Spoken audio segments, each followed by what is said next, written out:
Shalom e bem-vindos de volta ao Israel com a Aline. O assunto de hoje são os achados e provas arqueológicas do Templo de Jerusalém e por isso a gente está aqui do lado do Monte do Templo e também vai ter uma surpresa especial no vídeo de hoje. Então, se vocês estão preparados, vamos começar! Então, vamos começar o nosso dia no Parque Arqueológico Davidson, que tem achados da época do Segundo Templo de Jerusalém. E o Segundo Templo de Jerusalém foi construído no ano de 516 a.C. pelos judeus que estavam voltando do exílio da Babilônia, mas foi reformado pelo rei Herodes o Grande no ano 20 a.C., e a maior parte dos achados que a gente vai ver aqui são dessa época, e esse vai ser o templo que Jesus vai conhecer. A gente está caminhando agora ao lado da parede ocidental, quer dizer, do lado onde ficava o Templo de Jerusalém. E eu quero que vocês vejam esse piso que a gente está caminhando. Ele é original de 2000 anos atrás, e essa era uma rua extremamente importante.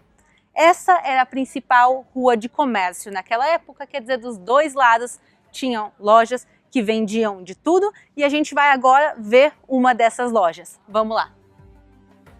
Mas o que será que elas vendiam? Bom, uma delas era, por exemplo, uma casa de câmbio. A entrada do Templo de Jerusalém ela não era gratuita e sim ela custava meio shekel. Então, por exemplo, se tu veio agora de outra região, por exemplo, do Egito, e tu quer entrar no Templo de Jerusalém, tu vai vir aqui, trocar o teu dinheiro egípcio por meio shekel, e aí tu pode pagar a entrada do templo, que era um valor pequeno, mas que era obrigatório para todo mundo, e ele também era usado como censo, para contar a população. E outra loja podia vender, por exemplo, animais. Por quê? Porque no Templo de Jerusalém se faziam sacrifícios. Então tu podia pegar, por exemplo, o dinheiro que tu acabou de trocar, vir aqui nessa banca e comprar aqui um animal, uma pomba ou um cordeiro a ser sacrificado no templo. E a propósito, quando o templo vai ser destruído no ano 70 depois de Cristo, os sacrifícios animais param. No mundo judaico, desde então, não se fazem mais sacrifícios. E tem uma última história muito importante que aconteceu aqui. Essa é a vinda de Jesus por essa rua. Vocês devem conhecer a passagem que Jesus está com os vendilhões do templo. O templo, pessoal, não permitia comércio lá em cima. Quando se fala do comércio do templo, não é o comércio lá em cima, e sim é o comércio aqui em volta do templo. E essa era a rua principal de comércio. E Jesus vai vir aqui e quebrar a banca dos mercadores. Provavelmente, pessoal, era uma banca como essa, as bancas que vendiam coisas para o Templo de Jerusalém e não no Templo de Jerusalém. Outro achado arqueológico ligado à tribo de Levi é essa pedra aqui.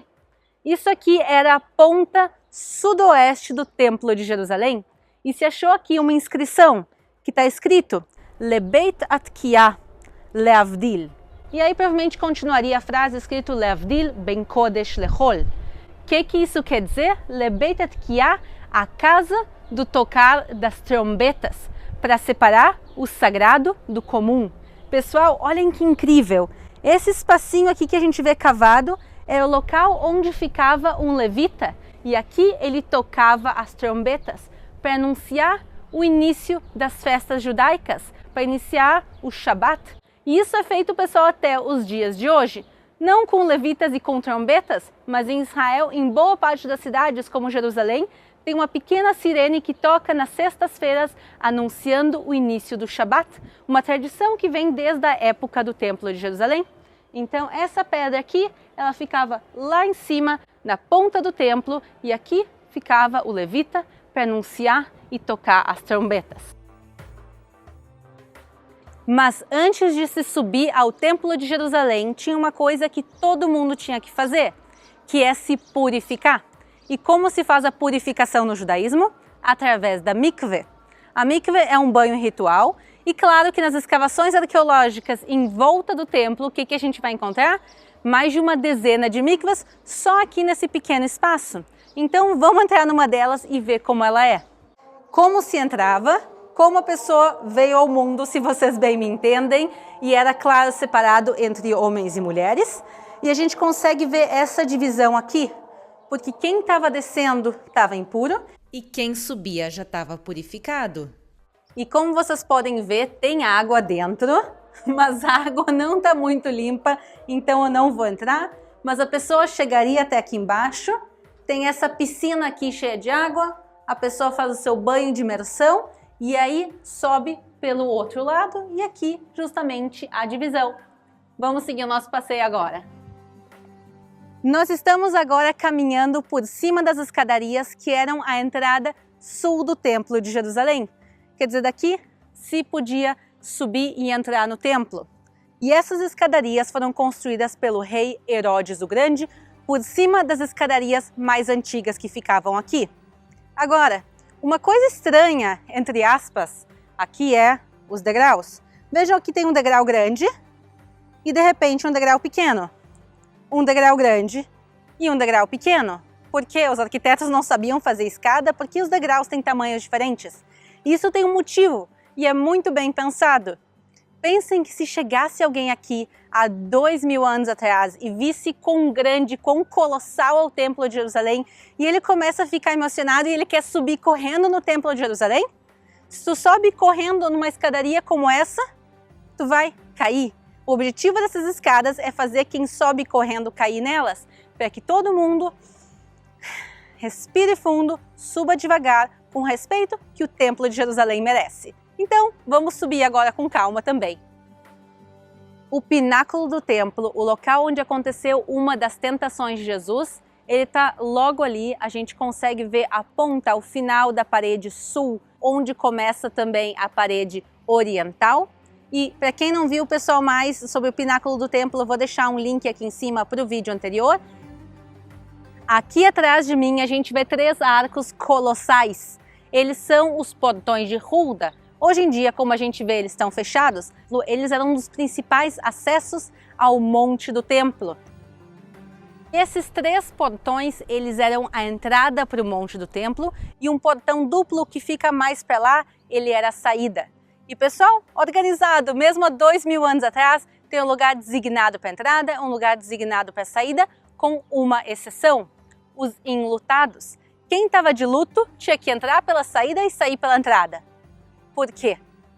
Pensem agora, tu vem a Jerusalém, que é um momento super marcante para ti, mas também é um momento da comunidade.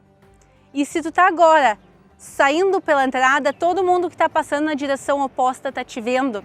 E as pessoas agora têm uma oportunidade de conversar contigo, de perguntar, tá tudo bem, tu precisa de alguma coisa, tu quer vir para minha casa. Então é um momento também de a pessoa sem precisar falar nada, todo mundo sabe que ela está enlutada e todos aqueles que querem podem oferecer sua ajuda. Então o templo tinha um papel super importante na religião, mas também na vida comunitária da época. E agora, pessoal, eu tenho uma surpresa para vocês. A gente viu o portão de Hulda que está fechado, mas ele segue existindo, quer dizer, se desse lado a gente não tem acesso, por onde ele sim é acessível, por dentro do monte do templo. A questão é que esse lugar foi transformado em uma mesquita e é acessível só a muçulmanos, mas claro, hoje a gente vai poder entrar com as nossas câmeras para ver o que tem dentro dos portões de Hulda e conhecer muito mais. Então, pessoal, vamos nos preparar e subir para o monte do templo. Agora a gente vê um pouquinho da mesquita de El-Aqsa e vocês podem ver que tem aqui uma descida que desce justamente para essa área subterrânea do monte do templo. Vamos entrar juntos agora. E pessoal, o lugar é incrivelmente grande, são 500 metros quadrados. Embaixo, dentro do monte do templo, a gente vai conseguir ver. O local se chama os Estábulos do Rei Salomão, mas na realidade eles não são da época do Rei Salomão, e sim são da época do Rei Herodes o Grande.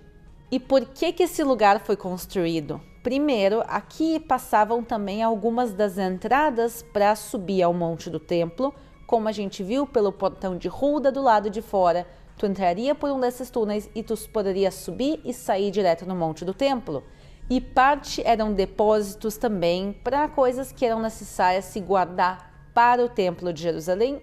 Mas o motivo principal de toda essa construção é elevar o piso. Quando Herodes constrói essa plataforma gigantesca em cima do monte do templo, ele vai estender, então toda essa área que era um vão, ele precisa preencher e ele vai preencher com esses arcos.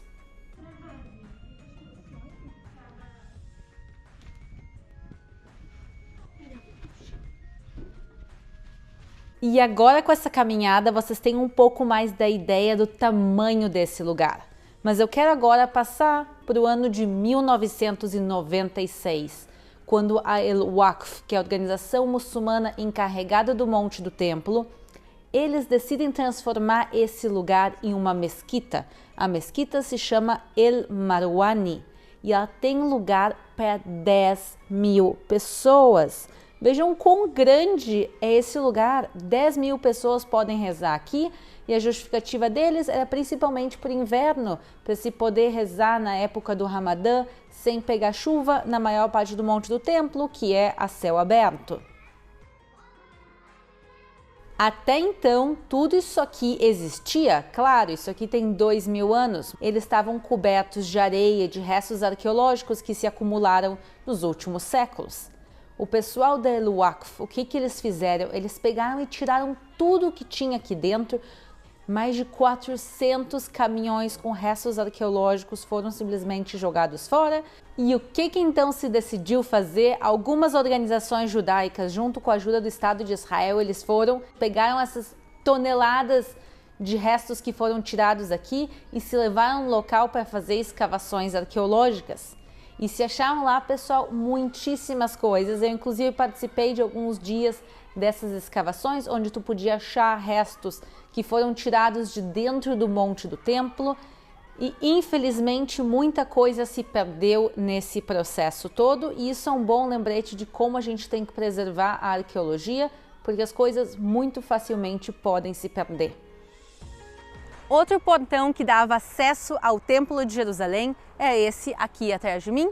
Ele se chama o Portão Dourado, que em hebraico a gente chama Shar HaRachamim, o Portão da Misericórdia. E vai ser por esse portão que Jesus vai entrar no dia do Domingo de Ramos, que acontece daqui a alguns dias no nosso calendário. E ele veio aqui quando ele estava vindo desde o Monte das Oliveiras, que a gente vê ele logo aqui.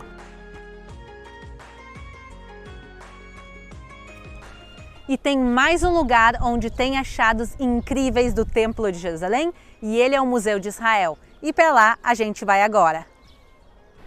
E aqui no Museu de Israel tem muitos achados arqueológicos incríveis da época do Templo de Jerusalém. Um deles é essa gluskema. Isso aqui é um ossuário e está escrito de quem ele era.